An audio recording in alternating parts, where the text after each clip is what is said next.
നിങ്ങൾ സ്വപ്നം കാണുന്ന ഭാവിക്ക് ഒരു വഴിത്തിരിവായി Mahe cooperative college of higher education and technology. പഠിക്കാം പോണ്ടിച്ചേരി സെൻട്രൽ യൂണിവേഴ്സിറ്റി അംഗീകൃത കോഴ്സുകൾ. ന്യൂ മാഹി പെരിങ്ങാടി ശ്രീ കാഞ്ഞിരമുള്ള പറമ്പത്ത് ഭഗവതി ക്ഷേത്രം ഗംഗാധരൻ മാസ്റ്റർ സ്മാരക വായനശാല ആൻഡ് ഗ്രന്ഥാലയത്തിന്റെ ആഭിമുഖ്യത്തിൽ പരിസ്ഥിതി ദിനം ആഘോഷിച്ചു.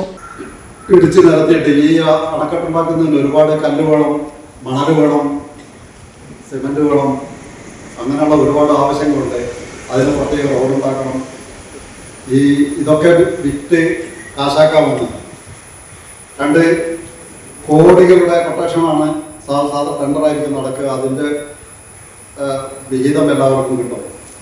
ഇതെല്ലാം കിട്ടിക്കഴിഞ്ഞാൽ ഈ അണക്കെട്ടിൻ്റെ പണി പൂർത്തിയാകണമെന്നൊന്നും നമുക്ക് നിർബന്ധമില്ല.